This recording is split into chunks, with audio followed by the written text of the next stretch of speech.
पूज्य गुरुदेव का अपने निराहार उपवास के संदर्भ में विशेष संदेश। अपनों से अपनी बात। अखंड ज्योति, नवंबर सन 1976। उपवास का तीसरा कारण विशुद्ध रूप से अखंड ज्योति परिवार के परिजनों से संबंधित है। मनोरंजन के लिए इस पत्रिका को कदाचित ही कोई मंगाता हो। जो पढ़ते हैं वे अनुभव करते हैं कि ये उनके अपने विचार हैं अथवा उन्हीं के व्यक्तिगत पत्र के रूप में लिखे गए हैं। लेखकों और पाठकों के बीच कदाचित ही कभी कोई सघन संबंध बनता हो, पर हम लोगों की स्थिति भिन्न है। अखंड ज्योति की पंक्तियां बुद्धि को नहीं, हृदय को छूती हैं और यह स्पर्श सघन आत्मीयता के रूप में विकसित होता चला जाता है। कारण स्पष्ट है। हम लोग चिर अतीत से परस्पर एक विशिष्ट श्रृंखला में बंधे चले आए हैं और स्थान की दृष्टि से दूर रहते हुए भी हम लोग अति निकटवर्ती जैसी मनः स्थिति में रहते हैं। युग परिवर्तन जैसे महत्वपूर्ण अवसरों पर कुछ महत्वपूर्ण व्यक्ति अग्रिम भूमिका निभाते हैं, पर उनके पीछे एक दिव्य समुदाय पहले से ही किसी अदृश्य सूत्र श्रृंखला में बंधा आता है और उसी के समन्वित प्रयासों से महत्वपूर्ण परिवर्तन प्रस्तुत होते हैं। राम के साथ रीछ वानरों की भूमिका रही, कृष्ण के गोवर्धन उठाने में गोप बालकों का और महाभारत में पांडवों का योगदान रहा। बुद्ध की भिक्षु मंडली में लाखों नर नारी थे। गांधी के सत्याग्रहियों की सेना का परिचय सभी को है। समय की महत्वपूर्ण भूमिका पूरी करने के लिए ऐसी ही सामूहिक शक्तियां अवतरित होती हैं, भले ही उसके नेतृत्व का श्रेय किसी को भी मिले। अपना विशिष्ट समय है। इन्हीं क्षणों मानव जाति के भविष्य का भला या बुरा फैसला होने जा रहा है। या तो मनुष्य जाति को युद्ध विभीषिका, बढ़ती जनसंख्या एवं निकट स्तर की आपाधापी में उलझकर सामूहिक आत्महत्या करनी पड़ेगी, या फिर लोग एकता, समता, ममता, शुचिता जैसे उच्च आदर्शों को अपनाकर मनुष्य में देवत्व के अवतरण और धरती पर स्वर्ग के वातावरण का आनंद लेंगे। इन निर्णायक घड़ियों में विशिष्ट आत्माओं को विशिष्ट परिश्रम करना पड़ेगा, विशेष कर्तव्य एवं उत्तरदायित्व निभाना होगा। उसके लिए जनमानस का प्रखर मार्गदर्शन करने के लिए जागृत आत्माओं को वाणी से नहीं, अपने अनुकरणीय आचरण प्रस्तुत करने होते हैं। अखंड ज्योति परिजनों से ऐसी ही अपेक्षा की जा सकती है। उन्हें युग परिवर्तन की इस विशिष्ट वेला में अपनी जीवन नीति इस प्रकार प्रस्तुत करनी चाहिए जो जन सामान्य के लिए अनुकरणीय बन सके। हम बारीकी से इस संदर्भ में तीखी दृष्टि परिजनों पर डालते रहते हैं। कथनी नहीं, करनी से ही किसी का मूल्यांकन होता है। इस दृष्टि से अपने परिजन हमारी अपेक्षा, आकांक्षा के अनुरूप वजनदार नहीं बैठते तो वह हल्कापन हमें अखरता है। पेट और प्रजनन में तो नर कीटक भी लगे रहते हैं। लोभ और मोह ग्रसित आपाधापी में नर पशुओं को भी प्रवृत्त देखा जा सकता है। वासना, तृष्णा से प्रेरित नर वानरों के क्रीड़ा कौतुक तो पिछड़े क्षेत्रों में भी देखे जा सकते हैं। यदि हम भी उसी स्तर की इच्छा और क्रिया अपनाए रहें तो फिर विशिष्ट समय में विशेष उत्तरदायित्व निभाने के लिए भेजी गई विशेष आत्माओं का अवतरण ही निरर्थक हो गया। यह कैसी कष्टकर स्थिति है। परिजनों से हमारी अपेक्षा रही है कि वे वित्तेषणा, पुत्रेषणा, लोकेषणा के दल दल से अपने को निकालें। सुविस्तृत परिवार पर जब इस दृष्टि से नजर डालते हैं तो संतोष स्वल्प और असंतोष बड़े परिमाण में सामने आ खड़ा होता है। दूसरों की दृष्टि में युग निर्माण परिवार के सदस्य नव निर्माण की मूक साधना में अत्यंत निष्ठापूर्वक संलग्न रहकर मानवीय आदर्शों का अभिवर्धन करने वाले रचनात्मक कार्यों में कीर्तिमान स्थापित करते हुए कहे जाते हैं। किसी हद तक ये मूल्यांकन सही भी है, पर इतने से हमें संतोष नहीं होता, हमें अधिक चाहिए। परिजनों की जीवन विद्या प्रकाशपूर्ण, अनुकरणीय और प्रेरणाप्रद बन सके, यही अपनी अपेक्षा है। इससे कम में युग की पुकार को पूरा कर सकने वाले प्रयास बन ही नहीं पड़ेंगे। ज्यों-ज्यों कुछ आधा अधूरा, काना कुबड़ा चलता भी रहा तो उतने से कितनी देर में क्या कुछ बन पड़ेगा।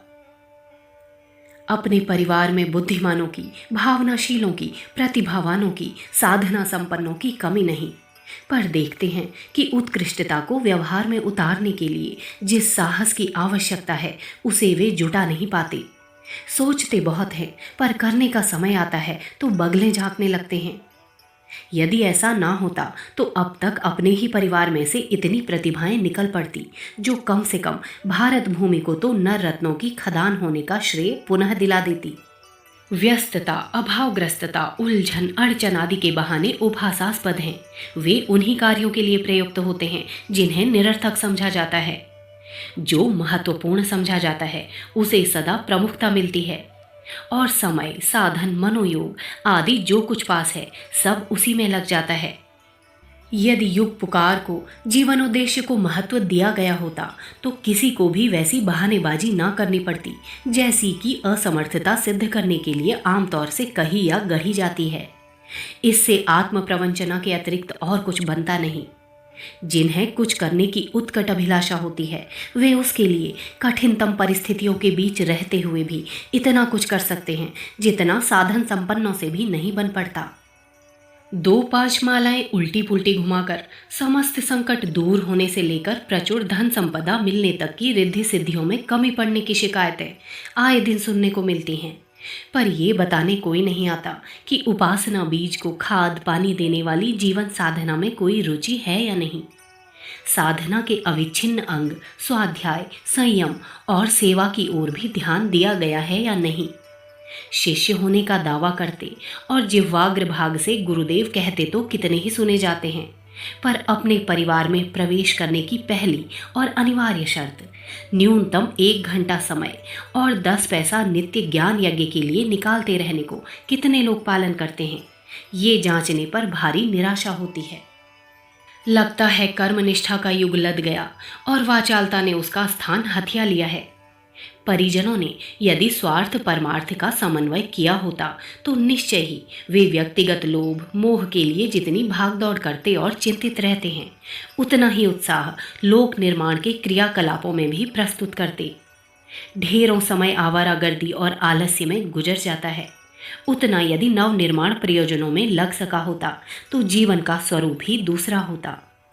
विलासिता, फिजूल खर्ची और जमाखोरी में लगने वाले पैसे का उपयोग यदि रचनात्मक प्रवृत्तियों के परिपोषण में लग सका होता तो अपना छोटा सा परिवार ही राष्ट्र की महती समस्याओं को सुलझा सकने के लिए उपयुक्त साधन अपने घर से अपने ही हाथों जुटा सकते थे।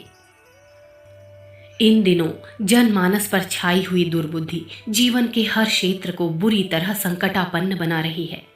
स्वास्थ्य, संतुलन, परिवार, अर्थ उपयोग, पारस्परिक सद्भाव, समाज, राष्ट्र, धर्म, आध्यात्म जैसे किसी भी क्षेत्र को उसने विकृतिग्रस्त बनाने से अछूता नहीं छोड़ा है।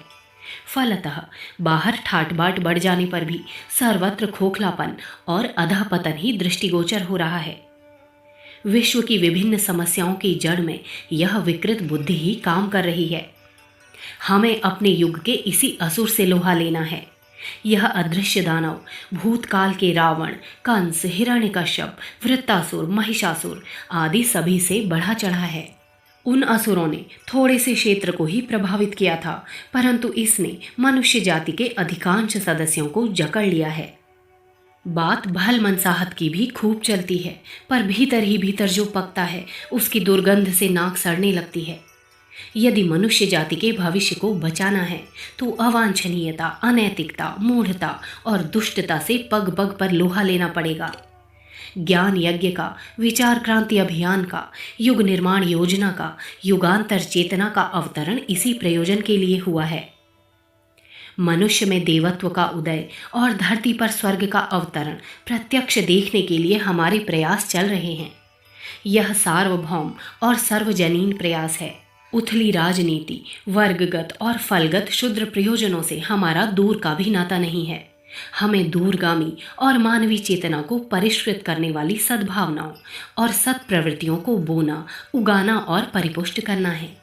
इसके लिए अनेकों प्रचारात्मक, रचनात्मक एवं सुधारात्मक कार्य करने के लिए पड़े हैं। जो हो रहा है उससे अनेकों गुनी सामर्थ्य, साहस और साधन समेटकर आगे बढ़ चलने की आवश्यकता है, और यह प्रयास हम ही अग्रदूतों को आगे बढ़कर अपने कंधों पर उठाना चाहिए। यह कार्य तभी संभव है जब हम में से प्रत्येक अपनी अन्य मनस्कता एवं उपेक्षा पर लज्जित हो और अनुकरणीय आदर्श उपस्थित करने का साहस समेटे। समय दिए बिना, आर्थिक अंशदान के लिए उत्साह संजोए बिना यह कार्य और किसी तरह हो ही नहीं सकता। धर्म मंच से लोक शिक्षण प्रक्रिया के अंतर्गत 20 सूत्री कार्यक्रम बताए जाते रहे हैं। अन्य सामयिक कार्यक्रमों के लिए पाक्षिक युग निर्माण योजना में निर्देश एवं समाचार छपते रहते हैं। स्थानीय आवश्यकता एवं अपनी परिस्थिति को देखकर इनमें से कितने ही कार्य हाथ में लिए जा सकते हैं। ये पूछना व्यर्थ है कि आदेश दिया जाए कि हम क्या करें। अपने घर से आरंभ करके सार संपर्क क्षेत्रों में ज्ञान घटों की स्थापना और उनका सुसंचालन, झोला पुस्तकालय, चल पुस्तकालय, जन्मदिन, पर्व संस्कारों के आयोजन, तीर्थ यात्रा, शाखा का वार्षिकोत्सव, महिला शाखा की स्थापना, ऐसे कितने ही कार्य हैं जिन्हें आलस्य छोड़ने और थोड़ा उत्साह जुटा लेने से ही तत्काल आरंभ किया जा सकता है। इसके अतिरिक्त प्रौढ़ पाठशालाएं, व्यायामशालाएं, वृक्षारोपण, पुस्तकालय स्थापना जैसे अनेकों रचनात्मक और दहेज, मृत्यु भोज, नशा, जाति और लिंग भेद के नाम पर चलने वाली असमानता, भिक्षा व्यवसाय, आर्थिक भ्रष्टाचार, अनाचार प्रतिरोध जैसे अनेकों सुधारात्मक काम करने के लिए पड़े हुए हैं, जिन्हें कभी भी कोई भी आरंभ कर सकता है और अपने साथी जुटाकर इन्हें सफल अभियान का रूप दे सकता है। प्रश्न कार्यक्रमों के अभाव का नहीं है, अन्य लोग उपेक्षा बरतते या गड़बड़ी फैलाते हैं, ये शिकायत गढ़ने का नहीं है। बात इतनी भर है कि हम अपना उत्साह जगाएं, निष्ठावान बने और अग्रिम पंक्ति में खड़े दिखाई दें। इंजन चलेगा तो डिब्बे लुढ़कने ही लगेंगे। हमें हर स्थिति का सामना करते हुए अपनी भूमिका इंजन जैसी ही निभानी चाहिए। यह उपवास उन सब के विरुद्ध प्यार भरी चेतावनी के साथ किया गया है जो जीवंत और जागृत होते हुए भी सोने का उपक्रम कर रहे हैं। परिवार में अधिकांश व्यक्ति ऐसे ही हैं जिनके पास समय, साधन, ज्ञान, प्रभाव, अवसर आदि सब कुछ है, परंतु युग की पुकार और जीवन लक्ष्य की पूर्ति के संबंध में मूक बधिर होकर बैठे हैं। 2-4 माला सटका लेना या आदर्शवादी बकझक करते रहने से कुछ काम नहीं चलेगा। बात तो श्रम, समय और साधनों के भाव भरे अनुदान प्रस्तुत करने से बनती है। परिजनों से हमें सदा अधिक उत्साहवर्धक सत्प्रयत्नों की सूचना पाने की लालसा रहती है, पर जब निराशा हाथ लगती है तो जी टूटने लगता है और अपने प्रभाव की, आत्मबल की न्यूनता पर खेद होता है। इस खेद को हल्का करने के लिए प्रस्तुत उपवास को एक सार्वजनिक घोषणा समझा जा सकता है। उसे परिजनों में से प्रत्येक अपने लिए व्यक्तिगत उद्बोधन, अनुरोध, आग्रह के रूप में ले सकता है और एक झकझोरने वाली चुनौती अनुभव कर सकता है। अपनों से अपनी बात, अखंड ज्योति, नवंबर सन 1976। हमारे YouTube चैनल विचार क्रांति दूत अखंड ज्योति पत्रिका को सब्सक्राइब करें एवं अगली वीडियोस प्राप्त करने के लिए बेल आइकन दबाएं। धन्यवाद।